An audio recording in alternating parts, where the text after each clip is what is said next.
Hi, my name's Phil. I like talking about politics, and in this video I'd like to discuss the doublespeak that Boris Johnson and his government have been engaging in order to throw the country under the bus and blame us all for doing so on this occasion with what he said about reopening of pubs tomorrow. But first, if you'd like to be notified of daily news and politics, please subscribe to the channel and click the bell notification icon. So, Boris Johnson has been speaking again. It's never a wise thing for him to do so.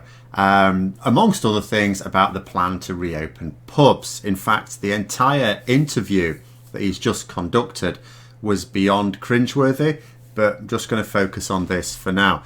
So let us remind ourselves of the situation. So it's fine for people to go to the pub tomorrow and drink heavily, but not to go to a theatre or a nail salon because they're far too dangerous.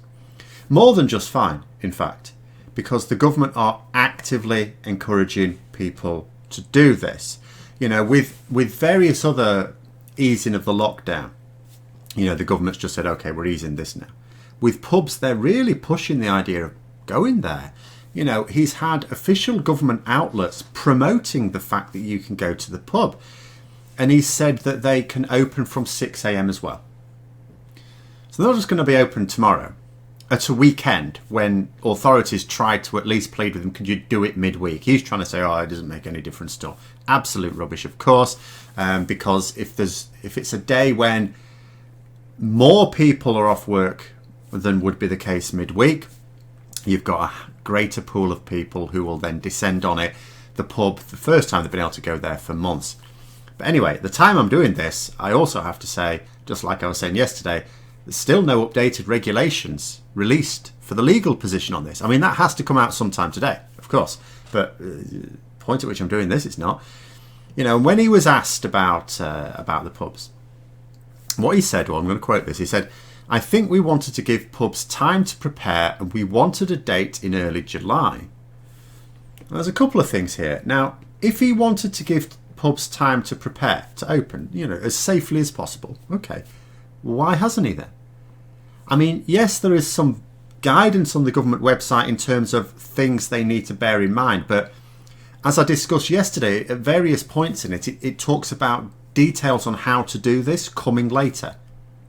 They're opening tomorrow, still not there. And although, you know, the new regulations wouldn't come into effect until tomorrow, they're still supposed to be published ahead of time, because what happens with these, well, the statutory instruments that they're using at the moment, it has a date on it telling you when they come into force. They don't have to release them at the point they come into force. They can do so earlier. In fact, they have done in the past. Not early enough, but still earlier. You know, given that that's not out now, I would have thought that the chances of all pubs that are opening tomorrow doing so legally is going to be pretty slim, because they don't know what their legal obligations are just yet. They can guess based on some guidance. In addition, the chances of the police being advised as to how they're actually supposed to police these events is zero.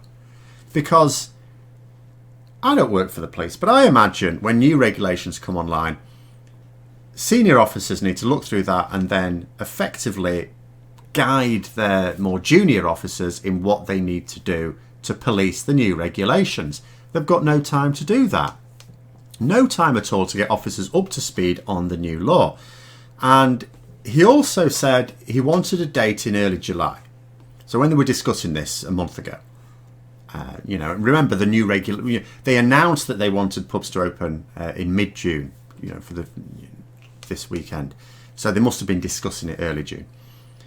I mean, why they wanted a date in early June? I mean, what this statement surely does is just make clear that the decision is based on something subjective, or maybe they thought early July because it'll start to get sunnier, more people will be going out.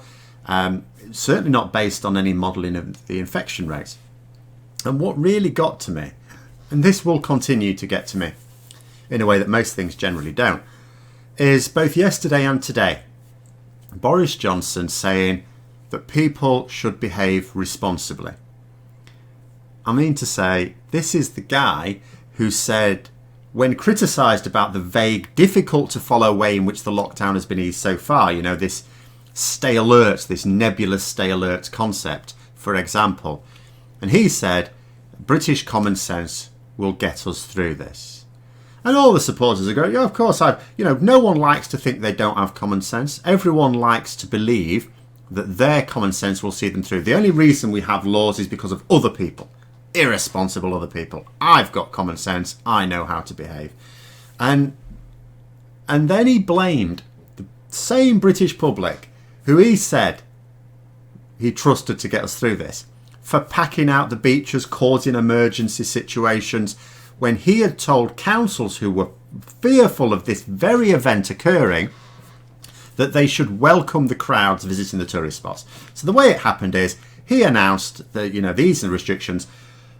Lots of councils that have, beaches or other, areas where large numbers of tourists are likely to congregate said, well, hang on a minute, we can't cope with this. Boris Johnson said, grow a pair, will you?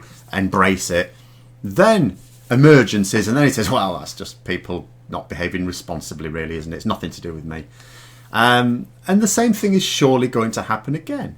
This same man who has said that it's fine to get those same crowds who descended on the beaches causing emergencies, those same people whose common sense will get us through this, it's fine for them to be drunk as well. Those same people that he criticised, he's now encouraging them to get drunk because that will improve their level of common sense.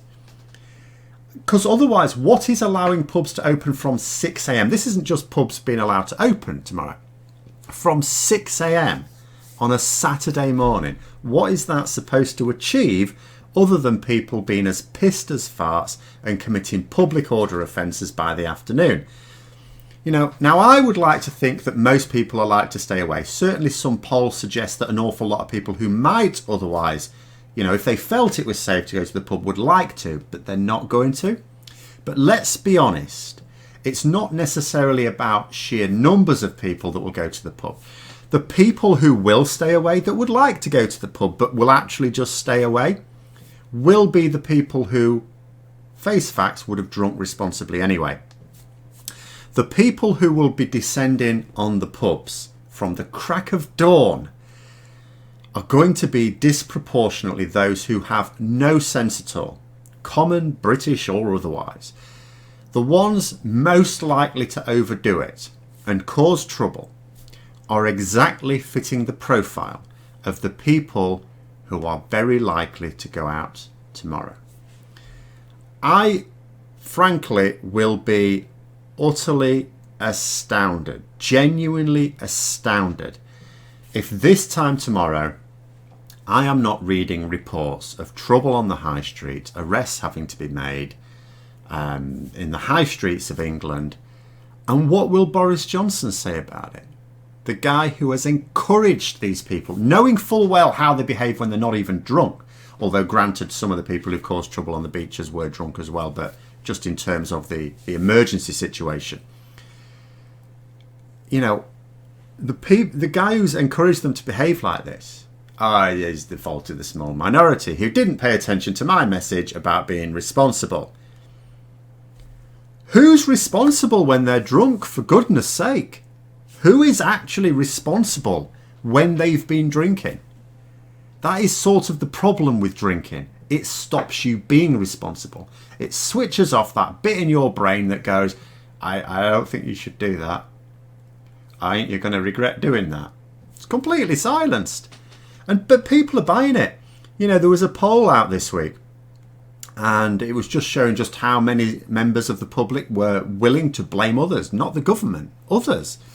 If they're middle-aged, they'll be blaming the young people, and if they're young, they'll be blaming the middle-aged people. And divide and rule on display as everyone blames the others, the people that's not them, not their group, or it's the irresponsible others, this small section of the population, without taking a good hard look at themselves and how this government is behaving, in stark contrast to other developed nations.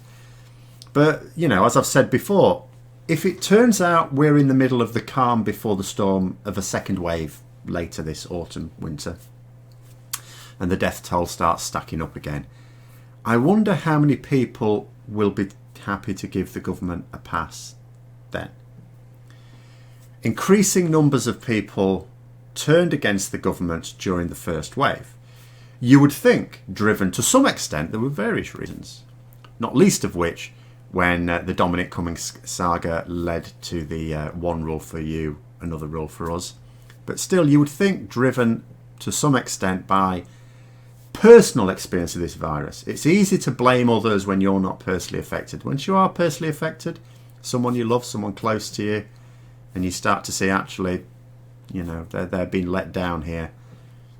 What's going to happen in winter when loved ones will not only be at greater risk from the virus, but other diseases too, including the winter flu, when the NHS is suffering as it does every winter with the compounded impact of the pandemic then?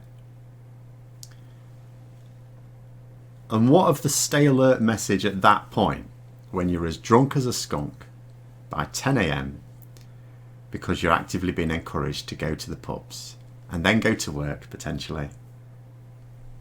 Fun times. But anyway, those are my thoughts on it. Let me know yours in the comments below. I'm sure there'll be updates on this after it's actually happened. If you'd like to support the channel further, please also click the Patreon link for details. And until next time, I'll see you later.